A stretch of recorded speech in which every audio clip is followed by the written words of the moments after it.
Hello बच्चों। तो आज हम फिजिक्स में मोशन के बारे में पढ़ेंगे।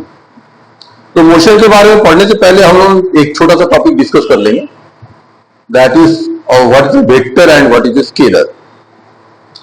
तो स्केलर क्वांटिटी वो होता है जिसका सिर्फ मैग्नीट्यूड होता है, डायरेक्शन कुछ नहीं होता है। जैसे कि हुआ हम लोग का मास। जैसे कि हम लोग दुकानदार को जाके बोलेंगे कि भाई 5 किलो कुछ अनाज दे दीजिए, उसके साथ कोई डायरेक्शन नहीं होगा। टाइम 3 घंटे बाद, उसका कोई डायरेक्शन नहीं है। लेकिन अगर हमें बोला जाए कि हमें यहां से कोई एक पर्टिकुलर डायरेक्शन दिल्ली की तरफ जाना है, तो हमें उसके साथ डायरेक्शन भी बताना पड़ेगा कि भाई यहां से इतना दूर है दिल्ली, और may be north may be east. जैसे कि हम उनका प्लेन में जा रहा है तो एरोप्लेन में, तो उसमें हम उनका डायरेक्शन उसमें मेंशन रहता है कि हाँ भाई आपको इस डायरेक्शन में इतना जाना पड़ेगा, तब जाकर आप अपने डेस्टिनेशन पहुंच पाओगे। तो उसमें खाली मैग्नीट्यूड नीचे होगा, that is it includes the direction also. तो इस हिसाब से हम उनका जो फिजिक्स का क्वांटिटीज है, फिजिकल क्वांटिटीज है, वो 2 टाइप में डिवाइडेड है। वन इज स्केलर और अदर इज वेक्टर, जिसमें सिर्फ मैग्नीट्यूड है। उनको हम स्केलर क्वांटिटी बोलते हैं। तो हम उनका इसमें क्या क्या आएगा? मास आएगा, लेंथ आएगा, टाइम आएगा, डेंसिटी, ठीक है। ये सारे के सारे अपना आ जा रहा है स्केलर क्वांटिटी में, जिसमें सिर्फ मैग्नीट्यूड है। नाउ वेक्टर क्वांटिटी, इसमें क्या होगा? डायरेक्शन और मैग्नीट्यूड दोनों होंगे। तो इसमें हम उनका क्या होगा? वेलोसिटी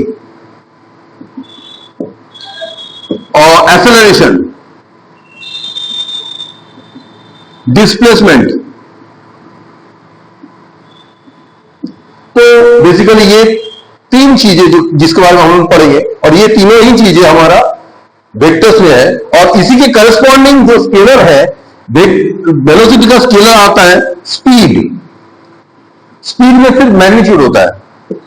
उसके बाद एक्सेलरेशन का कोई एक्सेलरेशन वो वेक्टर क्वांटिटी, उसका कोई स्केलर क्वांटिटी नहीं है। डिस्प्लेसमेंट का वेक्टर, डिस्प्लेसमेंट वेक्टर है, इसका स्केलर है डिस्टेंस।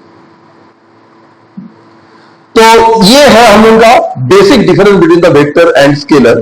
तो अब हम लोग आते हैं मोशन इन 1 डायमेंशन, या सिर्फ मोशन कह लो। उसमें सबसे पहले जो टर्म है हम लोग का रेस्ट एंड मोशन। रेस्ट क्या होता है और मोशन क्या होता है? ये दोनों ही चीजें जो है रिलेटिव टर्म्स है। रिलेटिव टर्म्स का मतलब it depends on the object and the observer. उन दोनों में क्या रिलेशन है, that's why it is called relative. How they are related, that's relative term. तो जैसे कि अगर एक ऑब्जेक्ट एक ऑब्जर्वर को दिख रहा है कि ये मोशन में है, तो इस ऑब्जर्वर के लिए ये मोशन में होगा, और अगर ये लगे रेस्ट में है तो इट इज रेस्ट। तो सबसे पहले तो हम ये सोचते हैं कि रेस्ट क्या होता है। If a body does not change its position, अगर बॉडी अपना पोजीशन चेंज नहीं करता है with respect to the time, with respect to the observer, जैसे जैसे टाइम बदलते जा रहा है, ये अपना पोजीशन बदल नहीं रहा है इस ऑब्जर्वर के रिस्पेक्ट में, then we will say this is the rest position with respect to this observer. अगर ये टाइम के साथ समय जैसे जैसे बदलते जा रहा है, इसके बीच का डिस्टेंस चेंज होते जा रहा है, पोजीशन चेंज होते जा रहा है, then we will say then it is a in motion. ठीक है। नाउ सबसे पहले एग्जांपल लेके समझते हैं कि ये रिलेटिव टर्म्स कैसे हैं। जैसे कि मान लो एक बस है, उसमें 2 फ्रेंड बैठे हैं और एक फ्रेंड उन्हें सी ऑफ करने के लिए आया है। तो जब तक बस चलना चालू नहीं हुआ, ये दोनों फ्रेंड जाके अपने सीट पे बैठ गए, और ये देख रहे हैं कि ये और ये अपने पोजीशन पे बैठ गए और बस अभी तक मूव नहीं किया, मतलब ये दोनों अभी रेस्ट पोजीशन पे है इस पर्सन के हिसाब से। सिमिलरली ए बी सी, ए भी देखेगा बी अपने सीट पे बैठा हुआ है, it is in the rest position, क्योंकि बी का position with respect to A change नहीं हो रहा है। सिमिलरली बी भी ए के बारे में देखेगा तो बी को भी लगेगा कि ए भी जो रेस्ट पोजीशन पे है और कोई चेंज नहीं हो रहा है। लेकिन सी के लिए ए एंड बी अभी दोनों ही रेस्ट पोजीशन पे है, क्योंकि दोनों ही बस में रुकी हुई है, तो बस जो है रुकी हुई होने की वजह से इन दोनों का डिस्टेंस सी से चेंज नहीं हो रहा है, तो it is the rest position. अब जब बस मूव करना चालू कर दे, तो बस जब आगे मूव कर गया तो सी देख रहा है कि ए एंड बी का डिस्टेंस धीरे धीरे उसके रेस्पेक्ट में बढ़ते जा रहा है, तो सी क्या बोलेगा? Now A and B are in motion, A and B दोनों ही मोशन में आ गए, लेकिन ए और बी आपस में क्या बोलेगा? अगर ए बी को देखे तो बी का पोजीशन चेंज नहीं हो रहा है, बस चल रहा है, लेकिन distance between A and B is not changing, so A will say B is in the rest position. Similarly B will say A is in the rest position. Clear? तो डिपेंडिंग ऑन द ऑब्जर्वर, अगर हम यहां observer सी और ए को consider करें, तो जब बस मोशन में है, जब बस ऑलरेडी मोशन में है, तो सी के लिए बी मोशन में है, लेकिन ए के लिए बी रेस्ट पे है।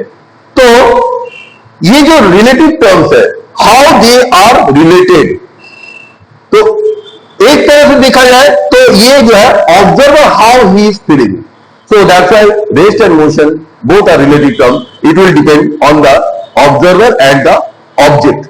Same object may be motion for one person, may be rest for the other person. Clear? Now अब हम लोग आते हैं सबसे पहले डिस्टेंस और डिस्प्लेसमेंट के बारे में। नाउ डिस्टेंस क्या है? जैसे कि हमारा यहां से यहां मान लेते इलाइट, झांसी के इलाइट, वहां से हम रेलवे स्टेशन, पहले रेलवे स्टेशन गए, उसके बाद से सीपरी गए, उसके बाद से हम बीकेडी आए। मान लेते इलाइट से रेलवे स्टेशन है 2 किलोमीटर, रेलवे स्टेशन से सीपरी है से ये भी से 3 किलोमीटर, और सीपरी से बीकेडी से इट इज 1.5 किलोमीटर। तो हम लोग टोटल कितना पाथ ट्रेवल किए हैं? 2, 5 एंड 6.5।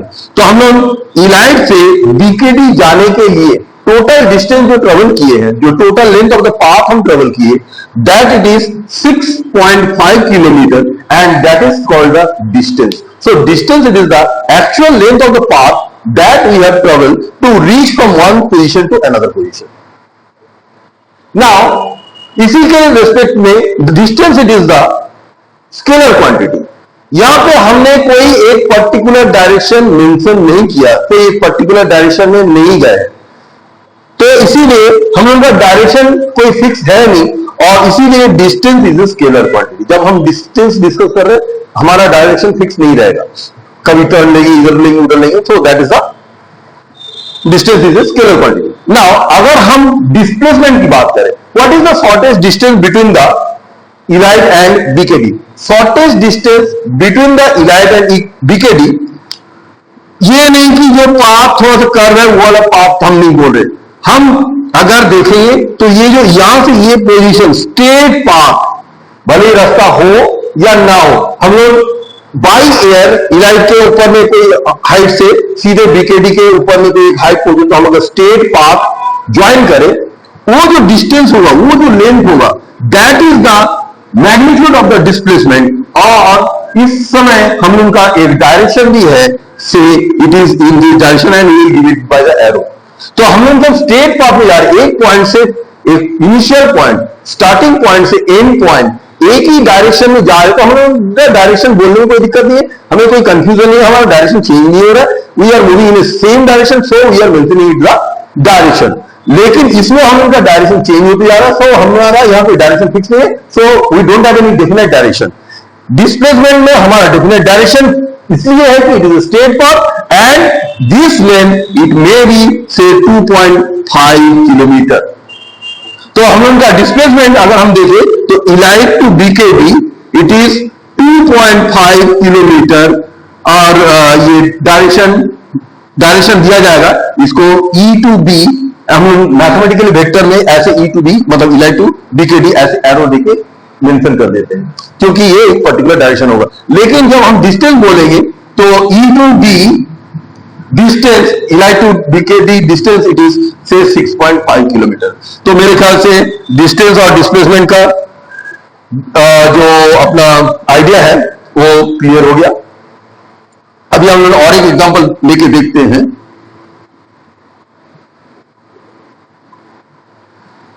मान लेते हैं हम लोग एक पॉइंट ए से बी पे आते हैं, बी से सी पे जाते हैं, ए टू बी, बी टू सी, और ये 90 डिग्री है, और ये है 4 किलोमीटर और ये है 3 kilometre.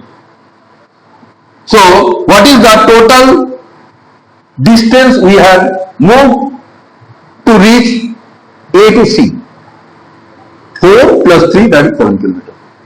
Now what is the displacement? देखो ये राइट एंगल ट्रायंगल है, तो इसमें पाइथागोरस थ्योरम लग जाएगा। पाइथागोरस थ्योरम लगाओगे तो 4² + 3² का root that is √25 that is 5, तो ये होगा 5 किलोमीटर। तो हम उनका displacement is equal to A to C 5 kilometre, A to C ऐसे लिखेंगे, और डिस्टेंस अगर लिखेंगे इज इक्वल टू 7 किलोमीटर। कोई डायरेक्शन कुछ नहीं, ठीक है। तो अब हम लोग आते हैं एक नए टर्म पे, that is speed and velocity. Speed क्या होता है? Speed it is the distance upon time. Speed is equal to distance upon time it took to move from, or to travel this distance. Now velocity क्या है? That is displacement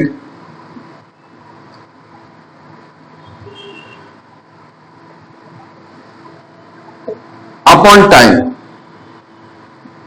that is the velocity। अभी हम लोग वही question पे वापस आते हैं। ये वाले में से ए टू बी एंड सी, हम लोग ए से बी आए, बी टू सी गए। अभी हम लोग को ये डिस्टेंस है 4 किलोमीटर और ये है हम लोग का 3 किलोमीटर, ठीक है। हम लोग को टोटल डिस्टेंस कितना हुआ? Distance is equal to 7 kilometre,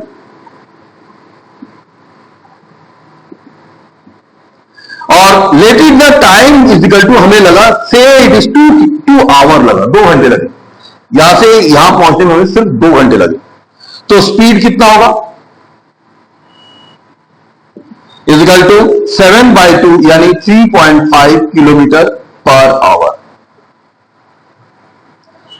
अब हम लोग डिस्प्लेसमेंट देखते हैं, इसी का डिस्प्लेसमेंट देखते हैं। डिस्प्लेसमेंट कितना होगा? Displacement is equal to Pythagoras theorem के हिसाब से ये 5 kilometre, sorry velocity is equal to displacement upon time is equal to 5 kilometre by total कितना पहुंच टाइम लगा? 2 घंटे ही तो लगा, यहां से यहां पहुंचने में हमने 2 घंटे लगा। 2 घंटे बाद हमारा देखिए डिस्प्लेसमेंट कितना हुआ ना, सिर्फ 5 किलोमीटर हो। तो what is the 2.5 kilometre per hour A to C ऐसे लिखेंगे। हम लोग का क्लास 9-10 में ये A to C ऐसे लिखने के लिए जरूरत नहीं है, बिना इसके भी हम लोग को नंबर मिल जाता है। 11th के लिए ये जरूरी होगा, तो तुम बेटर होगा तुम लिख दो, और नहीं लिख रहे हो तो कोई बात नहीं, ठीक है। नाउ स्पीड हम लोग समझ गए, वेलोसिटी समझ गए। अब हम लोग आते हैं average speed. Average speed is equal to average speed, ये क्या होता है? That is equal to total distance upon total time, ठीक है।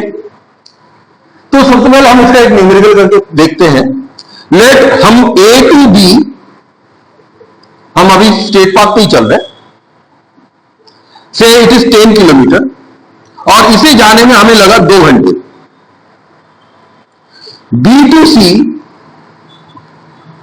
से इट इज 15 किलोमीटर, और इसे भी हमें लगा 2 घंटे। और C to D से इट इज 20 किलोमीटर, और यहां जाने में हमें लगे 3 घंटे।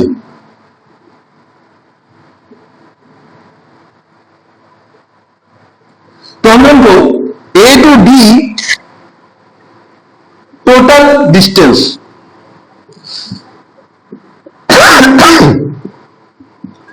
टोटल डिस्टेंस कितना हुआ? 10, 15, 25 और 20 दैट इज 45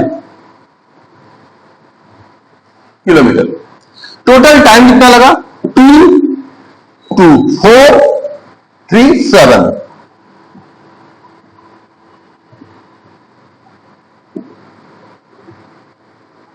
तो हम उनका एवरेज स्पीड कितना हुआ? 45/7 इज इक्वल टू जितना भी आता हो किलोमीटर पर आवर। और एक न्यूमेरिकल करते हैं।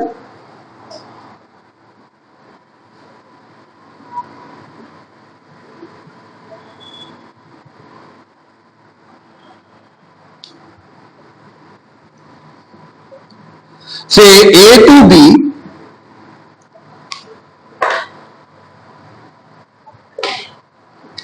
हम लोगों का डिस्टेंस है 20 किलोमीटर, और ये हम जा रहे 5 किलोमीटर पर आवर की स्पीड से। दूसरा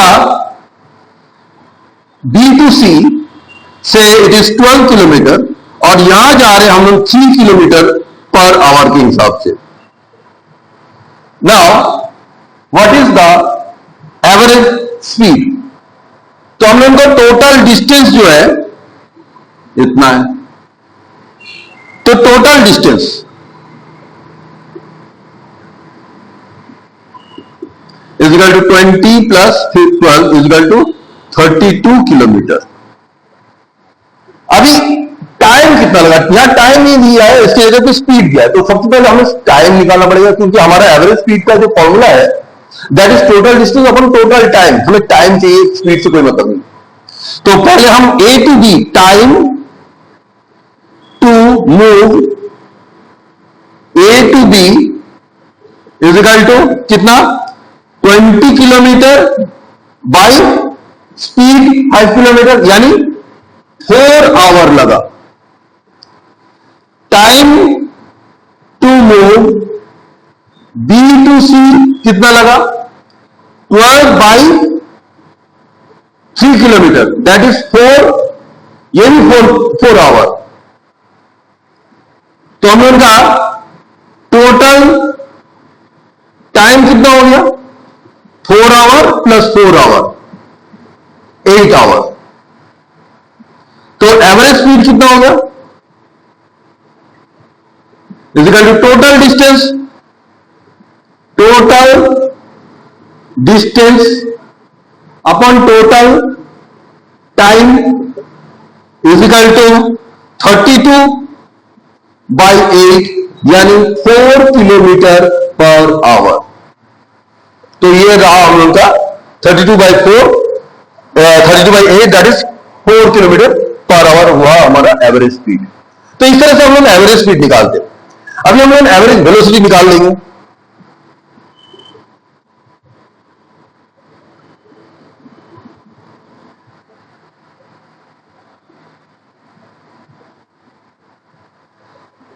Now average velocity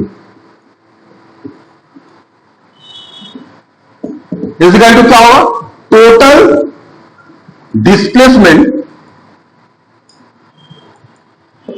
upon total time. तो मान लेते ये 8 किलोमीटर है और ये 6 किलोमीटर है। A to B it is 8 kilometre, B to C is 6 kilometre and ये जो है 90 डिग्री है। बॉडी यहां पे जो है 4 किलोमीटर पर आवर के स्पीड से A to B आया। B to C जो है 3 किलोमीटर पर आवर की स्पीड से गया। तो अभी हम लोगों को सबसे पहले निकालेंगे average speed. Average speed is equal to total distance upon total time. तो पहले टोटल डिस्टेंस कितना है? 8 प्लस 6 14 किलोमीटर। अब हमें टाइम निकालना पड़ेगा total. A to B time to move A to B कितना हुआ? 8 किलोमीटर और स्पीड क्या था? 4 यानी 2 घंटे। Time to move B to C 6 kilometre upon 3 that is ये भी 2 आवर। तो हम लोग का टोटल टाइम कितना हुआ? 4 आवर। नाउ एवरेज स्पीड कितना हुआ? 40/2 प्लस 2 दैट इज 4 यानी 7/2 यानी 3.5 kilometre per our.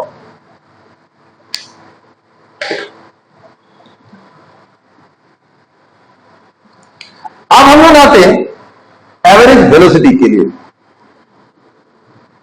Average velocity is equal to कितना होगा? टोटल डिस्प्लेसमेंट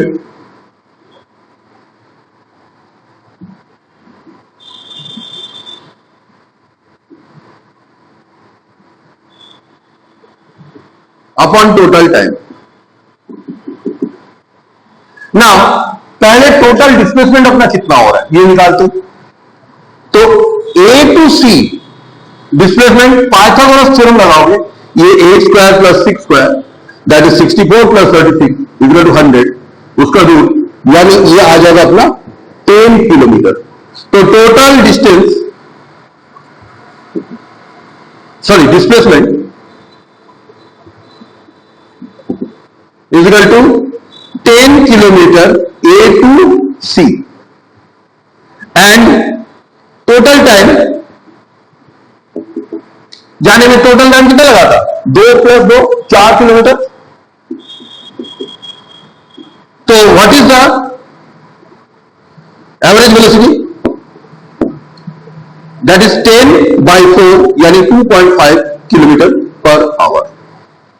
तो देखो हम लोगों का जो डिस्टेंस है यहां डिस्टेंस 14 आया, यहां डिस्टेंस 10 आया। टाइम दोनों के लिए सेम है। तो हम लोगों का जब कोई बॉडी मूव कर रहा है तो डिस्टेंस जो है वो या तो डिस्प्लेसमेंट के साथ इक्वल होगा या उससे ज्यादा होगा। अगर बॉडी स्ट्रेट पाथ में ट्रेवल कर रहा है देन डिस्टेंस और डिस्प्लेसमेंट इक्वल है। अगर थोड़ा सा भी कहीं टेढ़ा मेढ़ा हुआ तो डिस्टेंस डिस्प्लेसमेंट से ज्यादा हो जाएगा। और टोटल पाथ ट्रेवल का जो टाइम है वो तो दोनों के लिए सेम ही रहेगा, ए पॉइंट से बी पॉइंट। तो इस वजह से हम लोग का जिस वजह से डिस्टेंस डिस्प्लेसमेंट से ग्रेटर या इक्वल हो सकता है। अगर ग्रेटर हुआ तो हमारा स्पीड भी ग्रेटर आएगा, एवरेज स्पीड। और एवरेज वेलोसिटी कम आएगा। लेकिन अगर दोनों इक्वल आया, छोटा डिस्प्लेसमेंट जो है डिस्प्लेसमेंट से बड़ा कभी नहीं हो सकता, क्योंकि straight path is the shortest path. और अगर दोनों इक्वल हुआ तो स्पीड और वेलोसिटी दोनों इक्वल हो जाएगा। नाउ अभी हम लोगों के पास और एक टर्म है, that is called instantaneous velocity. Instantaneous velocity या इंस्टेंटेनियस स्पीड, दोनों अलग अलग टर्म है, स्पीड और वेलोसिटी जैसा।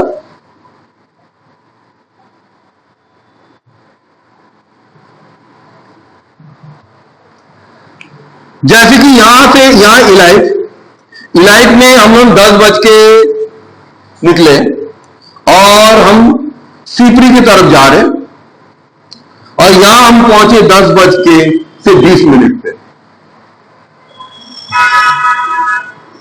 इलाइट से निकलने के बाद थोड़े आगे से 10 बज के 5 मिनट पे हम लोगों का गाड़ी के स्पीडोमीटर में जो भी स्पीड दिखा रहा था, that is the instantaneous speed eight that point. से अगर इसे मान लेते हम लोगों का 50 किलोमीटर पर आवर दिखा रहा है, तो हम लोगों का 50 किलोमीटर पर आवर उस समय का, उस जगह पे जब बॉडी था उस समय की इंस्टेंटेनियस स्पीड है। सिमिलरली जब अगर से चित्रा पे पहुंचे, जब चित्रा में पहुंचे से it is 30 kilometre per our में था, और उस समय 10 बज के से 15 मिनट हो रहा था। 10 बज के 15 मिनट पे हमारा गाड़ी का जो स्पीड था that was 30 kilometre per hour. So हमारा instantaneous speed at 10:15 it is 30 kilometre per hour. तो ये है हमारा इंस्टेंटेनियस स्पीड। इसके साथ स्पीड के साथ डायरेक्शन को कोई मतलब नहीं होता है। नाउ अगर इंस्टेंटेनियस वेलोसिटी डिस्कस कर, इसी पे अगर इंस्टेंटेनियस वेलोसिटी, तो 10 बज के 5 मिनट पे हमारा गाड़ी का हैंडल जिस डायरेक्शन में था that was the direction of our motion. तो हम लोग का उस समय की instantaneous velocity 50 kilometre per hour, and उसके साथ डायरेक्शन भी देना पड़ेगा, it was the direction of the handle. Similarly इसमें भी गाड़ी का 30 किलोमीटर पर आवर गाड़ी का हैंडल। हम लोग और एक न्यूमेरिकल लेके सॉल्व करेंगे तो हम लोग को और बेटर समझ में आएगा। Let the body is moving in circular path, और इसका रेडियस जो है लेट इट बी 14 मीटर। हम लोग का बॉडी जो है यहां ये कंटिन्यूअस इस पाथ में मूव कर रहा है, से it is 2 metre per second के स्पीड से मूव कर रहा है। या हम लोग ऐसे करते कि इसका टोटल यहां से यहां पहुंचने में, एक पूरा कंप्लीट राउंड पहुंचने में लेट इट टेक 10 सेकेंड। ठीक है, तो हम लोग का एवरेज स्पीड क्या था, और अगर वो कांस्टेंट स्पीड से चल रहा था, यूनिफॉर्म स्पीड से चल रहा था, तो हम लोग का वो यूनिफॉर्म स्पीड क्या था, कांस्टेंट स्पीड। तो total displacement, sorry total distance कितना ट्रेवल किया, 2 × 22/7 × 14, तो ये 2 हुआ, तो ये 88 metre. It is the total distance it has travelled. Time कितना मिला, 10 सेकेंड। तो स्पीड कितना था, 88/10 यानी 8.8 मीटर पर सेकेंड। ठीक है, अब ये जो है जब यहां से ये ऐसे जा रहा था, यहां पे जब था गाड़ी का हैंडल किस डायरेक्शन में था, it is tangent to this. ठीक है, it is tangent to this. तो गाड़ी का जो स्पीड है it is 8.8 metre per second, and direction it is towards the north. जब गाड़ी, तो इसका वेलोसिटी अगर पूछा जाए at point A it is 8.8 metre per second towards north या इन अपवर्ड डायरेक्शन। जब यहां बी पे पहुंचा तो उसमें उसका स्पीड कितना था, 8.8 मीटर पर सेकेंड। वेलोसिटी क्या था, 8.8 मीटर पर सेकेंड। इस समय गाड़ी का डायरेक्शन क्या था, it is this, that is tangent. Tangent मतलब a straight line which touches the curve at that point, which touch, intersect नहीं, touch the curve at that point. तो यहां पे इस समय गाड़ी का हैंडल किस डायरेक्शन में था, इस डायरेक्शन में था। ठीक है, and that is represented by the tangent. तो यहां पे वेलोसिटी क्या होगा, 8.8 metre per second and towards left. यहां पे क्या होगा, it is also 8.8 meter per second. Speed, velocity 8.8 meter per second. Direction, downward direction. Body जब यहां पे है तो यहां से यहां पहुंचा तो 8.8 metre per second, but it is towards right. So इसका वेलोसिटी क्या होगा? 8.8 metre per second towards right. यहां पे फिर से वही हुआ. Now the body it is moving with uniform, body is moving with the uniform speed, लेकिन वेलोसिटी यूनिफॉर्म नहीं है. वेलोसिटी यूनिफॉर्म क्यों नहीं है? क्योंकि इक्वल डिस्टेंस इक्वल उसका जो है इंस्टेंटेनियस वेलोसिटी वो तो इक्वल है, लेकिन डायरेक्शन हमेशा बदलते जा रहा है. हर जगह पे उसका इंस्टेंटेनियस वेलोसिटी का मैग्नीट्यूड सेम है, लेकिन डायरेक्शन चेंज हो रहा है. That's why it is not in the uniform velocity. तो यूनिफॉर्म वेलोसिटी होने के लिए मैग्नीट्यूड भी सेम होना चाहिए, मैग्नीट्यूड भी कांस्टेंट होना चाहिए और डायरेक्शन भी कांस्टेंट होना चाहिए, तभी हम उसको यूनिफॉर्म वेलोसिटी कह पाएंगे. अगर इन दोनों में से कोई एक भी चेंज हो रहा है या दोनों ही चेंज हो रहा है, in that situation we will not say it is a uniform velocity. लेकिन स्पीड के लिए क्या है? यूनिफॉर्म स्पीड के लिए क्या है कि अगर सिर्फ उसका total distance upon total time, sorry उसका कांस्टेंट स्पीड रहता है, इक्वल इंटरवल में इक्वल डिस्टेंस ट्रेवल कर रहा है, then we are calling it as a uniform speed. Now last term जो हम लोगों के लिए बचा, that is the acceleration. Acceleration क्या होता है?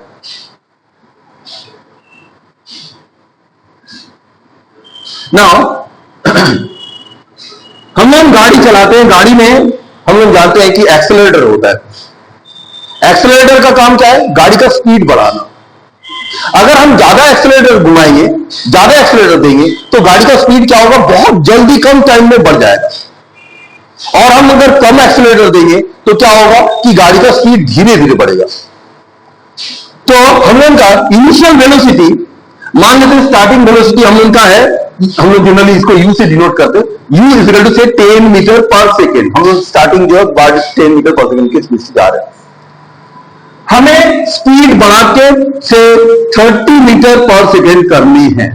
हम चाह रहे हैं कि गाड़ी का स्पीड थोड़ा बढ़ जाए और 30 मीटर पर सेकेंड हो जाए, और हम चाह रहे हैं कि इसके लिए टाइम जो है से 2 सेकेंड में हो जाए. तो हम का चेंज इन स्पीड, ये जो डेल्टा है इसको हम लोग डेल्टा बोलते हैं, ट्रायंगल टाइप का जो है, that is called change. Change in speed is equal to final velocity minus initial velocity, that is 30 minus 10 is equal to 20 metre per second. और एक्सेलरेशन यानी change in velocity upon time, that is 20 metre per second by, हम लोग का time था, time equal 2 second दिया गया था, तो दैट इज 2 सेकेंड, यानी 20/2 metre per second square. Second square काटेगा नहीं, सेकेंड स्क्वायर, तो ये क्या हुआ? 10 मीटर पर सेकेंड स्क्वायर. तो एक्सेलरेशन मतलब 10 मीटर पर सेकेंड स्क्वायर. इसका मतलब क्या हुआ? हम लोग को हर सेकेंड 10 मीटर पर सेकेंड के हिसाब से स्पीड बढ़ाना पड़ेगा, तब जाके हम लोग 2 सेकेंड बाद 30 मीटर पर सेकेंड के स्पीड पे पहुंचेंगे. तो this is called acceleration. Similarly अगर हम लोग गाड़ी में ब्रेक लगाते हैं, तो मान लेते हैं हम उनका इनिशियल स्पीड जो है से it is 50 metre per second. Initial speed is equal to 50 metre per second, और हम गाड़ी को रोकना चाहते हैं, यानी फाइनल वेलोसिटी से it is 0 metre per second, और हम टाइम ले रहे से 4 सेकेंड. 4 सेकेंड में हम गाड़ी को रोकना चाहते हैं. तो what is the change in velocity? Change in velocity is equal to, here also it is final minus initial, that is 0 minus 50 is equal to minus 50 metre per second. ठीक है. एक्सेलरेशन क्या होगा? Minus 50 metre per second. Time कितना गया? 4 second. तो ये कितना हुआ? Minus 12.5 metre per second square. ये माइनस मतलब नेगेटिव एक्सेलरेशन. नेगेटिव एक्सेलरेशन को हम लोगों का दूसरा नाम है, that is called retardation. Retardation मतलब गाड़ी का स्पीड धीरे धीरे कम होगा, यानी हर सेकेंड 12.5 मीटर पर सेकेंड के हिसाब से गाड़ी का स्पीड कम होगा, तो जाके 4 सेकेंड बाद हम लोगों का गाड़ी 50 मीटर से 0 मीटर पर सेकेंड में पहुंचेगा. तो ये था हम लोगों का बेसिकली ये मोशन इन वन डायमेंशन या मोशन का जो बेसिक टर्म्स है. तो अभी हम लोग नेक्स्ट क्लास में हम लोग इसके ग्राफ के बारे में डिस्कस करेंगे और उसके बाद न्यूमेरिकल के बारे में. Okay, thank you.